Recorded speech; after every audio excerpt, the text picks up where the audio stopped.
Hello friends, welcome to my channel. मैं हूं अमन ठाकुर। आज की वीडियो में हम बात करने वाले हैं इंडियन नेवी रिक्रूटमेंट 2024 के नोटिफिकेशन के बारे में।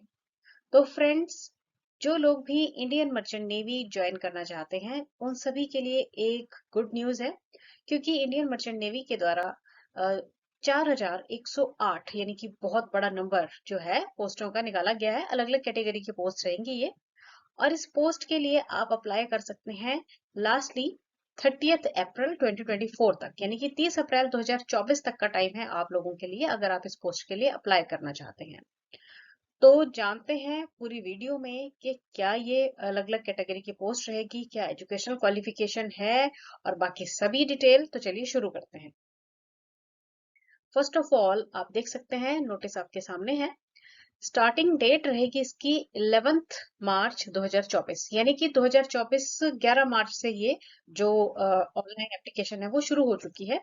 और लास्ट डेट है इसकी 30 अप्रैल 2024। ठीक है, तो अभी टाइम है। आप अगर इस पोस्ट के लिए इंटरेस्टेड हैं तो चेक कीजिए और अप्लाई कर दीजिए। इसका रिटर्न जो एग्जामिनेशन है ना वो हो जाएगा मई में, और जो रिजल्ट भी एग्जाम होने के 3 दिन बाद ही ऑलमोस्ट जो है ये रिजल्ट भी इसका आ जाएगा। चलिए चेक करते हैं कि क्या क्या एजुकेशनल क्वालिफिकेशन रहेगी, एज लिमिट क्या है, सैलरी स्ट्रक्चर वगैरह क्या रहेगा। तो देखिए, अलग अलग पोस्ट्स के हिसाब से ये दिया गया है। फर्स्ट ऑफ ऑल, पहले दिया गया है पोस्ट का नाम है डेकोरेटिंग।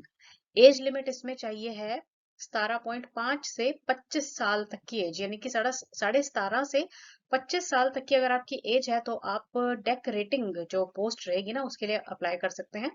सैलरी स्ट्रक्चर है इसमें 50,000 से 85,000 रुपए, यानी कि 50,000 से 85,000 सैलरी स्ट्रक्चर है।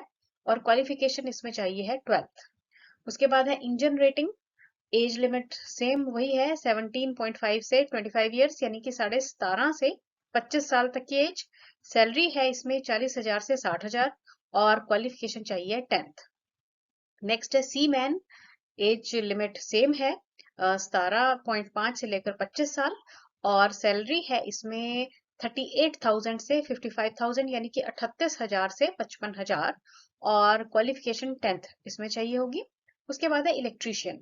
इलेक्ट्रीशियन में देखिए, लोअर एज लिमिट तो वही है 17.5, और अपर जो है ना वो 27 साल कर दी गई है। और इसमें सैलरी स्ट्रक्चर जो है वो 60,000 से लेकर 90,000 है। अब इसमें जो क्वालिफिकेशन है ना वो 10th के साथ आईटीआई चाहिए होगी इलेक्ट्रीशियन ट्रेड में। नेक्स्ट है वेल्डर और हेल्पर। एज लिमिट 17.5 से 27 साल, 27 ईयर्स, और सैलरी स्ट्रक्चर जो है वो 50,000 से 85,000 है। इसमें 10th और साथ में चाहिए होगी आईटीआई। अब देखिए, अगर वेल्डर है तो वेल्डिंग मतलब वेल्डर की जो है आईटीआई इसमें चाहिए होगी। नेक्स्ट है मेस बॉय। 17.5 से 27 ईयर्स रहेगी एज लिमिट। सैलरी है इसमें 40,000 से 60,000, यानी कि 40,000 से 60,000। क्वालिफिकेशन इसमें 10th पास है। और लास्ट में दिया गया है कुक की रहेगी पोस्ट, और एज लिमिट है 17.5 से 27 ईयर्स। सैलरी है 40,000 से 60,000, और क्वालिफिकेशन इसमें भी 10th ही चाहिए है। अब यहाँ पर नोट दिया गया है जिसको आपको पढ़ना बहुत जरूरी है। देखिए, इसमें बताया गया है कि ओनली मेल में apply, fresher can also apply. अब मतलब ये जो जॉब है ना ये सिर्फ मेल्स के लिए है, पुरुषों के लिए होगी, और इसमें जो फ्रेशर्स रहेंगे ना वो भी अप्लाई कर सकते हैं। नेक्स्ट इसमें बताया गया है कि 12th class result awaited candidates में ऑल्सो अप्लाई, मतलब जिन लोगों का भी 12th का 12वीं का रिजल्ट आना है ना तो वो लोग भी इसके लिए अप्लाई कर सकते हैं। 100% प्लेसमेंट रहेगी भारत में और अलग अलग कंट्रीज में। और एंड में बताया गया है कि जो एप्लीकेशन आप भरेंगे ना वो सिर्फ ऑनलाइन मोड से ही आप अप्लाई करेंगे। नेक्स्ट इसमें वैकेंसी डिटेल्स दी गई हैं। अब देखिए, जो पोस्ट है ना डेकोरेटिंग, उसके लिए जो टोटल नंबर है वो है 721। और ये तो हमने क्लियर कर ही लिया कि ये जो सारी पोस्ट हैं ये सिर्फ मेल्स के लिए हैं, यानी कि पुरुषों के लिए ही है। इंजन रेटिंग के लिए है 236। सी मैन है 1432, यानी कि 1432 सी मैन की रहेगी। इलेक्ट्रीशियन चाहिए है 408। वेल्डर और हेल्पर चाहिए है 78, यानी कि 78। मेस बॉय चाहिए होंगे 922, यानी कि 922। और कुक जो है वो है 203, यानी कि 203। अब चेक करते हैं रिटर्न जो एग्जाम आएगा उसके क्या डिटेल्स होंगे। तो देखिए ये 100 नंबर का आपको एग्जाम रहेगा और 2 घंटे का टाइम पीरियड इसमें होगा। ठीक है। अब इसमें जो आपको पढ़ाई करके जानी है, एक तो जनरल अवेयरनेस आपको आनी चाहिए। ठीक है, 25 नंबर का होगा जनरल अवेयरनेस। साइंस, जैसे 10वीं तक जो साइंस रहती है हमारी बेसिक साइंस, वो भी 25 मार्क्स की ही आएगी, 25 नंबर की। इंग्लिश की नॉलेज होनी चाहिए, ये भी 25 नंबर के क्वेश्चंस आएंगे। और एप्टीट्यूड एंड रीजनिंग, ये भी 25 नंबर के ही क्वेश्चंस आएंगे। तो इस प्रकार 100 नंबर का जो आपका एग्जाम रहेगा और 2 घंटे का ये एग्जाम होगा। अब इसका जो सिलेक्शन प्रोसेस है ना, इसमें देखिए किस प्रकार आपकी सिलेक्शन होगी।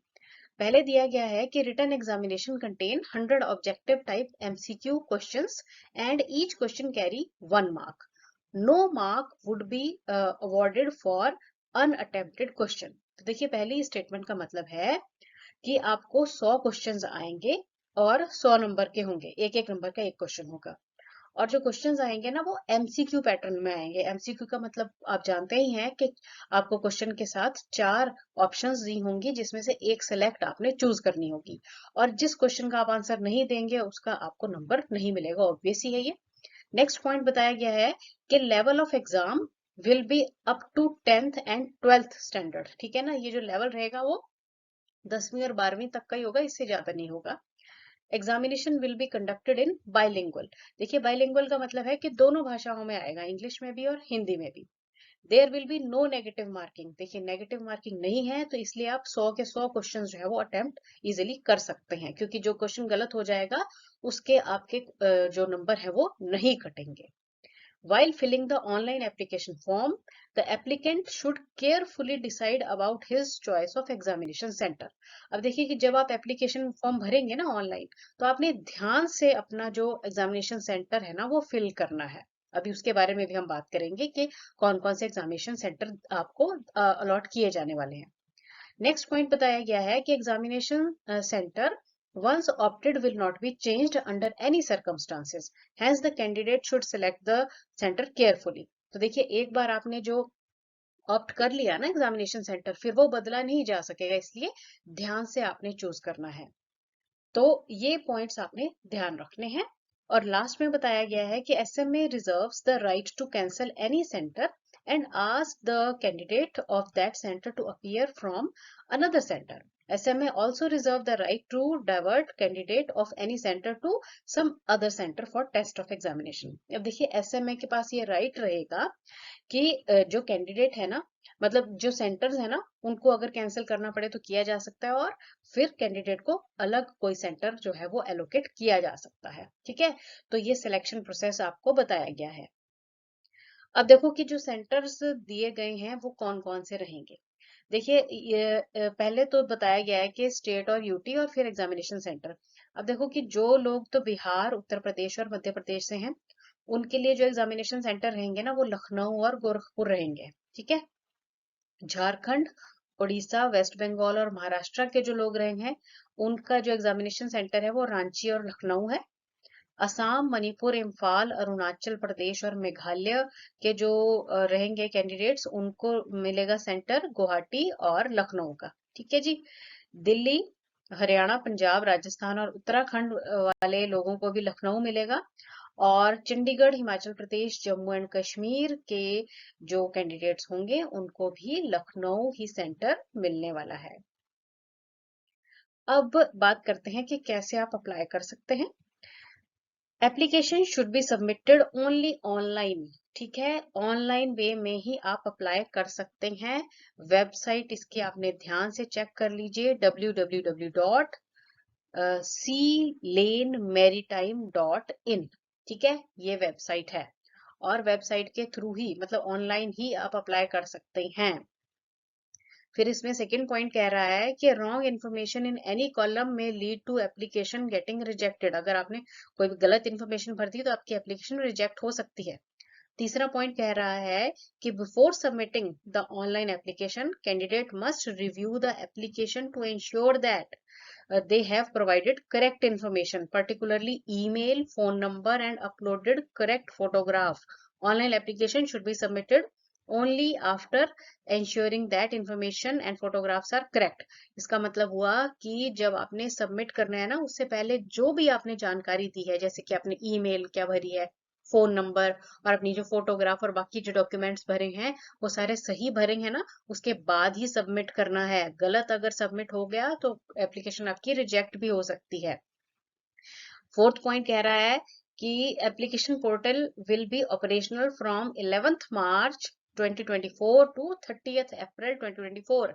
यानी कि ये जो एप्लीकेशन पोर्टल है ये खुला रहेगा 11 मार्च 2024 से 30 अप्रैल 2024 की रात के 12 बजे तक। तो इस दौरान आप अप्लाई कर सकते हैं। पांचवा पॉइंट है candidates are advise to register well in time, मतलब टाइमली अपना अप्लाई कर दीजिए, बंद हो जाएगा पोर्टल फिर नहीं कर पाओगे। और एंड में फिर से इन्होंने कहा है कि बिफोर सबमिशन, सबमिशन करने से पहले सारी जो आपने जानकारी भरी हुई है उसको चेक कर लेना है। और 7th पॉइंट में आपको फी बताई गई है, इसकी 100 रुपए जो है एप्लीकेशन फॉर्म की जो फी रहेगी, जो कि रिफंडेबल नहीं है। अगर आप बाद में कहें कि मुझे वापस दे दो फीस, वो रिफंड नहीं होगी, एक बार भर दी जाएगी तो वो रिफंडेबल नहीं है। अच्छा, नेक्स्ट आपको बताया गया है कि सिलेक्शन कैसे होगी।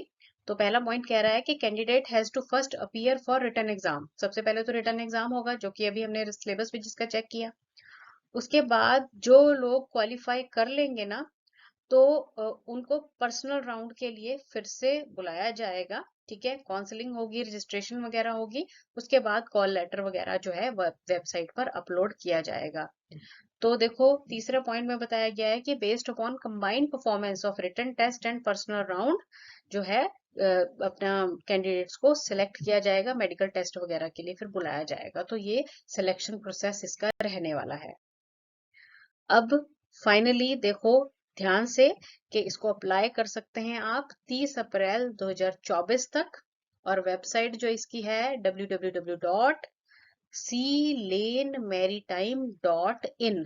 तो इस वेबसाइट पर जाके आप चेक कीजिए, अगर आपको ये जॉब अपने लिए सुटेबल लग रही है तो आप इस पे अप्लाई कर सकते हैं। Thanks for watching the video and best of luck.